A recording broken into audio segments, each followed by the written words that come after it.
गोविंद शिल्प घेऊन येत आहे एकूण 80 ट्विन बंगलोचा भव्य दिव्य पंढरपुरातील एकमेव प्रकल्प। आमच्या प्रकल्पाची वैशिष्ट्ये मनाला शांती देणारं महादेवाचं मंदिर, मुख्य रस्ता सुमारे 30 फुटांचा, अंतर्गत रस्ता सुमारे 20 फुटांचा, ग्रामपंचायत योजनेचा प्रत्येक बंगलोजला स्वतंत्र नळ, सांडपाण्याची सुरक्षित विल्हेवाट, सर्व टाइल्स ग्लॉसी आणि नामांकित कंपनीच्या, सर्व स्टेअर, खिडक्या, चौकटी सुपर ब्लॅक ग्रेनाइट, दोन्ही अटॅच बाथरूम पूर्णपणे टाइल्स, पंतप्रधान हर घर नल योजना पूर्णत्वाकडे, bathroom, basin, kitchen CP fittings हे जगवार कंपनीचे, स्टील वर्क पूर्णपणे जिंदाल कंपनीचे, 1000 लिटर पाण्याची टाकी, 150 लिटर सोलर वॉटर हीटर सोबत वॉटर प्युरिफायर, प्रत्येक बंगलोजला स्वतंत्र पार्किंग, दर्शनीय भाग पूर्णपणे डॅटो टाइल्स, टाटा प्रवेश कंपनीचे आकर्षक भक्कम दरवाजा, फुटी उंचीचे सुरक्षित कंपाऊंड। मग विचार काय करताय? गोविंद शिल्प, पत्ता गट नंबर 95, हॉटेल अंगण शेजारी, टाकळी रोड, पंढरपूर। घडामोडी पाहण्यासाठी आमच्या YouTube चॅनलवरील PVR म्हणजेच पंढरी वार्ता या न्यूजला सबस्क्राइब करा आणि शेजारील बेल आयकॉनवर क्लिक करा।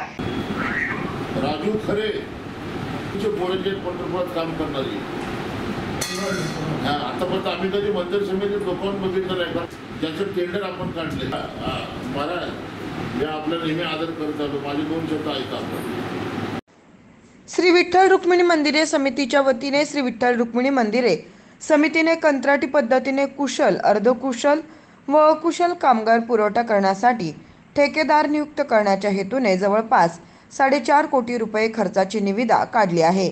वास्तविक पाहता सध्या मंदिरे समितीकडे जवळपास 200 हंगामी कामगार हे केवळ दर दिवशी 300 रुपये इतक्या रोजंदारीवर काम करीत असून अतिशय प्रामाणिकपणे ते आपली सेवा बजावत आहेत। कामगार हे शहर तालुक्यातीलच आहेत व त्यांच्या उपजीविका धोक्यात येणार आहेत। याचबरोबर मंदिरात बाहेरील एजन्सीकडून बाहेरील कामगार नियुक्त केले जाऊ शकतात। शिवाय या निर्णयामुळे समितीस 2.5 कोटी जास्तीचा खर्च होणार आहे। ही बाब लक्षात घेत आज शिवसेना युवा सेनेचे शहर प्रमुख सुमित शिंदे आणि त्यांच्या सहकाऱ्यांनी मोहोळ विधानसभा मतदारसंघाचे शिवसेनेचे संभाव्य उमेदवार राजभाऊ खरे यांची भेट घेत निवेदन दिले व याबाबत मुख्यमंत्री एकनाथ शिंदे यांच्याकडे पाठपुरावा करावा अशी विनंती केली।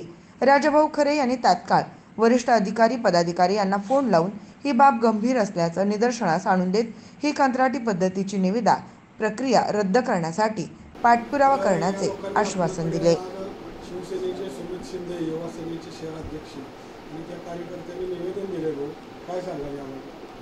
नाही, आता आमचे युवा सेनेचे पंढरपूर शहर प्रमुख सुमित शिंदे यांनी मला निवेदन दिलं। तो काही इलेक्ट्रॉनिक्स मीडियातून ऐकत होतो की मंदिर समितीने कंत्राटी कंपनीला काम देऊन पंढरपूर शहरातले 200 ते 300 आपले युवक तरुण पिढी जे गेले 8-10 वर्ष झालं तिथं मंदिर समितीत काम करते ते 300 रुपये रोजगारानं काम करतायत आणि मग यांच्या सगळ्यांच्या 300 कामगारांची वार्षिक हे आपले बजेट हे 2 कोटीचं होतं आहे।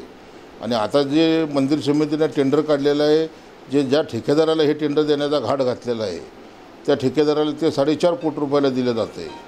म्हणजे 2.5 कोटी रुपये मंदिर समितीला जास्त द्यावे लागत आहेत।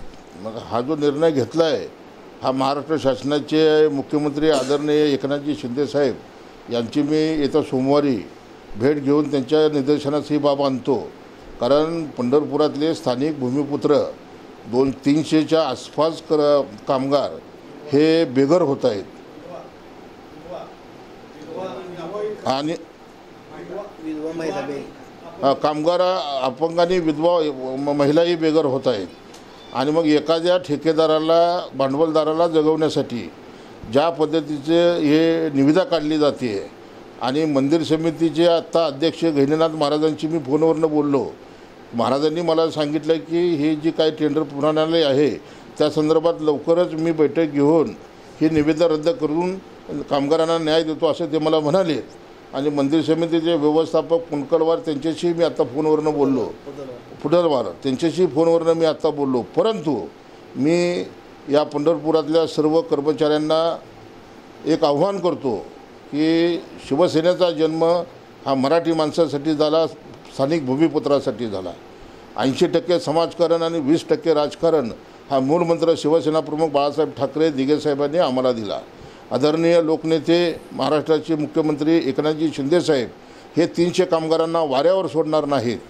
येत्या सोमवारीच ताबडतोब मी शिंदेसाहेबांना भेटून आपल्या 300 कामगारांची व्यथा त्यांच्या कानावर टाकणार आणि कोणत्याही पद्धतीमध्ये हे जे टेंडर काढलेलं आहे हे टेंडर तातडीनं रद्द करण्याचे आदेश माननीय मुख्यमंत्र्यांकडून या मंदिर व्यवस्थापन समितीला तातडीने दिले जातील आणि मंदिर समितीमध्ये चालणारी कुठलीही मनमानी ही स्थानिक भूमिपत्राच्या विरोधात मी चालू देणार नाही असा इशाराही मी मंदिर समितीच्या व्यवस्थापकाला देतो आणि चुकीच्या पद्धतीने जर काम होत असेल तर मुख्यमंत्र्यांची भेट घेऊन ताबडतोब हे जे काही चाललेलं आहे कारभार आजपर्यंत आम्ही लक्ष दिलं नव्हतं. महाराष्ट्राचे मुख्यमंत्री होऊन आज शिंदेसाहेबांना 2 वर्षाचा काळ झाला. आम्ही कधी मंदिर समितीमध्ये दर्शनाचा पासही मागितला नव्हता. तिथं काय त्यांचा कारभार चालला त्याच्यामध्ये आम्ही दखलही दिलेली नव्हती. परंतु 300 कामगार देशोधडीला लावून मनमानी पद्धतीचं टेंडर काढून 2.5 कोटी रुपये मंदिर समितीला भुर्दंड पाडणाऱ्या तिथल्या प्रशासकीय व्यवस्थेला जाब विचारण्यासाठी माननीय मुख्यमंत्री एकनाथजी शिंदेसाहेबांकडे सोमवारी आणि मंगळवारी या 2 दिवसात माझे सहकारी आमदार मित्र यांना घेऊन व शिवसेनेचे माझे गुरुवर्य नेते आदरणीय रामदासभाई कदम साहेब यांना घेऊन मुख्यमंत्र्यांना भेटून या 300 कामगारांना न्याय दिल्याशिवाय मी स्वस्थ बसणार नाही असा इशारा मी मंदिर समितीला देतो.